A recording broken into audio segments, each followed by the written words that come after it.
आज आपके समक्ष उषा प्रियमदा द्वारा रचित कहानी नींद लेकर उपस्थित हुई हूँ। जैसा कि बच्चों मैं अपने वीडियो के अंतर्गत यह बताने का प्रयास करती हूँ कि किस तरह से लेखिकाओं ने ये जो कहानियां लिखी हैं, उसमें मैं उनका पूरा सार एक तरह से प्रस्तुत ना करते हुए मैं केवल मुख्य बिंदु उसमें क्या-क्या उठाए गए हैं, उन पर एक तरह से विचार-विमर्श आपके समक्ष रखती हुई दिखाई देती हूँ। इस कहानी में भी जैसे कि आप शीर्षक के माध्यम से समझ सकते हैं कि नींद का जीवन में क्या अर्थ है। नींद हर एक व्यक्ति के लिए, पशु-पक्षी के लिए, जानवर के लिए, सबके लिए जो धरती पर हैं, उन सबके लिए बहुत आवश्यक है। क्योंकि उसके बिना किसी भी तरह का कोई भी कार्य हम ना तो कर सकते हैं और ना ही चल सकता है। जो हमें एक तरह से प्रकृति ने ही दिया है, दिन और रात। तो ये कार्य भी उसी के अंतर्गत एक तरह से विभाजित कर दिए गए हैं कि जब आप सुबह की पहली किरण पर उठते हैं, तो आप अपने दिन की दिनचर्या किस तरह से बिताते हुए दिखाई देते हैं और रात में जो ईश्वर ने हमें जितने भी घंटे दिए हैं, उन घंटों में हमें अपनी नींद 6-8 घंटे की एक तरह से पूरी करनी चाहिए। अगर उस नींद में किसी भी तरह की कोई भी खलल होती है, तो हमारा पूरा दिन एक तरह से खराब जाते हुए दिखाई देता है। खराब से यहाँ तात्पर्य कि हम एक तरह से झल्लाहट महसूस करते हुए दिखाई देते हैं या सुस्ती के आवेश में अपने आप को पाते हुए दिखाई देते हैं। कोई भी कार्य को हम पूर्ण रूप से ना करते हुए आधे-अधूरे में एक तरह से जीते हुए दिखाई देते हैं। तो लेखिका ने भी नींद का जो महत्व है, वो यहाँ पर एक तरह से बताने का प्रयास किया। अगर इंसान की पूरी नहीं होती है, तो वह किस तरह से अपने जीवन में जो उन्नति है, जो सफलताएँ हैं, उसमें किस तरह से विघ्न आते हुए दिखाई देते हैं। क्योंकि मानव जीवन है, अनेक प्रकार के संघर्ष, द्वंद हमारे साथ-साथ चलते हुए दिखाई देते हैं। किसी का भी जीवन पूरा सुख में या पूरा दुःख में नहीं होता हुआ दिखाई देता है। तो उसके अंतर्गत हम देखते हैं कि अनेक प्रकार की समस्याएँ से उत्पन्न हमारे मन में जो तनाव, अलगाव, अवसाद आते हुए दिखाई देते हैं, उसका प्रभाव हमारे जीवन पर यदाकदा रूप से पड़ता हुआ दिखाई देता है। तो उसी का जो रूप है, लेखिका ने अनेक प्रकार से बताने का प्रयास किया है कि अगर हमें नींद नहीं आती, तो हम किन स्थितियों से गुज़रते हुए दिखाई देते हैं और उन स्थितियों में हम अपने आप का कई बार आपा भी खत्म करते हुए दिखाई देते हैं और नींद पूरी नहीं होती, तो हम देखते हैं कि हम अपने जो जीवन की जो आयु है, उस पर भी बहुत ज़्यादा प्रभाव पड़ते हुए दिखाई देता है। तो नींद हमारे जीवन का एक महत्वपूर्ण भाग है, जिसे हर कोई जीता हुआ दिखाई देता है, जिसके कारण हम देखते हैं अगर वह किसी भी तरह से इसमें रुकावट या अवरोध आता है, तो स्थितियाँ कैसे जन्म लेती हुई दिखाई देती है। नींद कहानी में उषा प्रियवदा ने नायिका के मन की भयावह यानी कि भयानक स्थिति में पनप रहे खालीपन को कैसे दूर किया जा सकता है। हम देखते हैं कि आजकल भूमंडलीकरण या हम ये कहें कि वैश्वीकरण के युग में ज़्यादा से ज़्यादा जो मनुष्य हैं, वह अपने महत्वाकांक्षाओं के आधार पर या अपनी एक अंधी दौड़ के आधार पर या दौड़ के आधार पर जीवन यापन करते हुए दिखाई देते हैं और उसमें हम देखते हैं कि अनेक प्रकार के संबंध हमारे हाथ से छूटते हुए भी दिखाई देते हैं और अगर संबंध हमारे आस-पास नहीं है, तो जीवन में अनेक प्रकार के एकाकीपन से या अकेलेपन से हम गुज़रते हुए दिखाई देते हैं और ये अकेलापन व्यक्ति को हम एक तरह से कहें कि निस्ते-नाबूद करते हुए दिखाई देता है।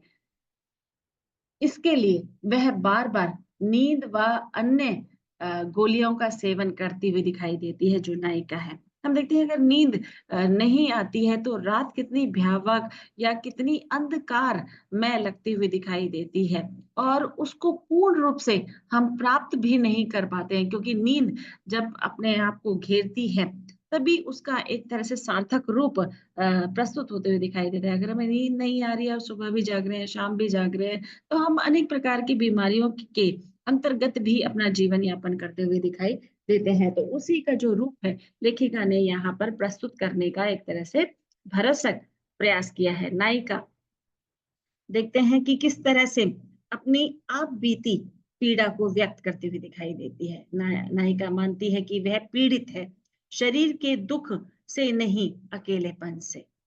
वह कहती है, कई प्रकार के संवाद भी मैंने इसमें लिए हैं, जैसे एक संवाद का यहाँ मैं ज़िक्र कर रही हूँ। नहीं, मैं रुग्ण नहीं हूँ, ना मुझ में कोई मानसिक विकृति है। वह डॉक्टर, मेरा मनोविद झूठ कहता है। मैं पूर्णतः एक तरह से स्वच्छ हूँ, यानी कि कहने का तात्पर्य यहाँ पर ये है कि जब व्यक्ति को नींद नहीं आ रही है, तो कहीं न कहीं किसी तरह का कोई तनाव उसे घेरते हुए दिखाई देता है। अगर तनाव भी नहीं है, तो अनेक प्रकार के संघर्ष, द्वंद या कश्मकश से वह जीवन यापन कर रहा है, जिसके कारण नींद नहीं आती हुई दिखाई देती। आप ये जानेंगे और ये मानते भी हैं कि अगर ज़रूरत से ज़्यादा हम थक जाएँ, तो भी हमें नींद नहीं आती हुई दिखाई देती है। या खुशी के रूप में भी जब हम बहुत ज़्यादा अति रूप में किसी चीज़ का एक तरह से रूप मंदिर में प्रस्तुत कर लेते हैं या उसके आवेग में हम जीते हुए दिखाई देते हैं, तो नींद उस रूप में भी नहीं आती हुई दिखाई देती है। मैं केवल इस रूप में अ, किसी का साथ ढूँढती हूँ। जैसे हम एक तरह की कंपेनियनशिप तुम्हें जियाए रखने के लिए, कहने का तात्पर्य है कि अगर हम किसी की व्यक्ति की कंपनी या उसके साथ को महसूस करते हैं, तो हमारा बहुत सारा जो तनाव है, वह एक तरह से दूर होता हुआ दिखाई देता है। अगर हम अकेलेपन से हैं या हमारे आस-पास कोई नहीं है, तो हम अनेक प्रकार की अ, एक तरह से कवायदों में पड़ते हुए दिखाई देते हैं। यानी कि अनेक प्रकार के कार्य कर रहे हैं और उनमें लगातार उसी में अपना जीवन यापन करते हुए दिखाई दे रहे हैं, जिसके कारण हम देखते हैं कि उसमें बहुत सारा एक तरह से हमारा जो समय है, वह भी गँवाता हुआ दिखाई देता है, क्योंकि नींद आ नहीं रही, किसी काम के करने के लायक हम रहे नहीं हैं, जिसके कारण व्यक्ति बीमारी एवं सभी समस्याओं से एक तरह से अपने आप को लड़ता हुआ दिखाई देता है। अकेलेपन से मतलब संघर्ष है, द्वंद है, तनाव है या किसी भी तरह की पीड़ा है, व्यक्ति उसे झेल जाता है, उससे लड़ता हुआ दिखाई देता है। पर नींद से वह किस तरह से झेले या अकेलेपन से वह नहीं लड़ सकता है।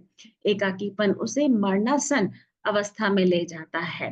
नायिका अपने आप को हमेशा नींद में ही रखना चाहती है। मतलब हम ये देखते हैं कि कभी-कभी इस तरह की स्थिति भी आती है कि व्यक्ति जब कोई साथ नहीं होता, तो उसे ये लगता है कि मैं कहीं न कहीं सोता ही रहूँ, क्योंकि उससे मेरी अ, किसी की एक तरह से ज़रूरत नहीं वहाँ पर लगेगी। नायिका अपने आप को हमेशा नींद में ही रखना चाहती है।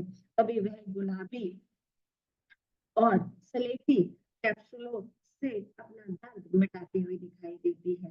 छोटी-छोटी वह लाल रंग की गोलियाँ एक तरह से नींद को लेकर आती हुई दिखाई देती है। क्योंकि हम देखते हैं कि जब हमें नींद नहीं आ रही है, तो हम गोलियों के संसर्ग में अपना जीवन यापन करते हुए दिखाई देते हैं और वो गोलियाँ हमें एक तरह से नींद के आगोश में लेती हुई दिखाई देती है। पर कई बार हम देखते हैं कि जो ये गोलियाँ हम लगातार खाते हैं, तो उसमें भी हम ये देखते हैं कि कहीं न कहीं उन गोलियों की जब हमें आदत हो जाती है, तो उन गोलियों को खाने के बाद भी हमें नींद नहीं आती हुई दिखाई देती है। पानी यहाँ कहाँ होगा, फिर भी धैर्यपूर्वक मैं एक-एक करके सभी गोलियाँ निगल लेती हूँ, यानी कि खाती नहीं हूँ, निगल लेती हूँ। पता है कि मुझे इससे अनेक प्रकार की बीमारियाँ हो सकती है, पर फिर भी मेरे शरीर को उसकी एक तरह से माँग महसूस होती हुई दिखाई देती है। सुर्ख, एक तरह से हम देखें सुख, रोमांच से काँप रहा है। नायिका को अंत में एक तरह से हम कहते हैं कि नींद आ जाती है। सभी सुख नींद के ज़रिए ही महसूस किया जा सकता है। नींद हमारे व्यक्तित्व, आत्मविश्वास को बरकरार रखती है और उससे ज़्यादा देर के लिए तो नहीं, पर कुछ समय के लिए अकेलेपन से छुटकारा मिल सकता है। कहने का तात्पर्य है कि नींद ना आने के कारण हम देखिए अनेक प्रकार की दवाइयों का सेवन करते हैं और उन दवाइयों से हम देखते हैं कि हमारा शरीर एक तरह से बेकार हो रहा है, खराब हो रहा है, जो हमारे ऑर्गन्स हैं, वो डैमेज होते चले जा रहे हैं। पर हमें उस चीज़ की ज़रूरत है, यानी कि नीड है, क्योंकि हमें नींद नहीं आ रही है, जिसके कारण हम उन गोलियों का सेवन करते हुए दिखाई देते हैं और जैसे ही हम इन गोलियों का सेवन करते हैं, तो हमारे मन में जो एक आत्मविश्वास होता है, उसकी भी कमी हमारे आस-पास झलकती हुई दिखाई देती है और इस एकाकीपन से या हम इसका अकेलेपन से व्यक्ति नहीं लड़ सकता है और बीमारियों से वह लड़ सकता है। हम ये भी देखते हैं कि कई बार हमने देखा होगा कि फुटपाथ पे लोग कैसे अपना जीवन यापन करते हैं। कई लोग शराब के आदी होते हुए दिखाई देते हैं या गांजा या फिर अनेक प्रकार के ये जो तामसिक चीज़ें हैं, वह ग्रहण करते हुए दिखाई देते हैं कि किसी क तरह से हमें रात की नींद मिल जाए क्योंकि रात की नींद अगर व्यक्ति को मिल जाती है, तो वह सुबह एक तरह से फ्रेश होकर उठता है और अपने कार्यों में एक तरह से संलग्न होते हुए दिखाई देता है। पर अगर हम इन बीमारियों के संसर्ग में आते हुए दिखाई देते हैं, तो शरीर तो नष्ट होता ही होता है, हमारी आत्मा भी एक तरह से नष्ट होती हुई दिखाई देती है। तो लेखिका ने बताया है कि किस तरह से परेशानियाँ जीवन में सभी के हैं, पर उन परेशानियों को अपने ऊपर उतना ज़्यादा हावी नहीं होना देना चाहिए कि वह आपके मन से, तन से अनेक प्रकार की जो विकृतियाँ निकल रही हैं, उन विकृतियों से हम देखते हैं कि हमारा सुख, हमारी नींद, हमारा चैन एक तरह से खोते हुए दिखाई दे रहा है, जिसके कारण हम अनेक प्रकार की परेशानियों में घिरते चले जा रहे हैं। तो व्यक्ति को चाहे वह उसे नींद आ रही है या नहीं आ रही है, 8-6 घंटे की नींद लेना अत्यंत आवश्यक है और उसके लिए हमें तनाव मुक्त रहना अत्यंत आवश्यक है कि हम सुखद नींद ले पाएँ और सुखद जीवन जी पाएँ। धन्यवाद।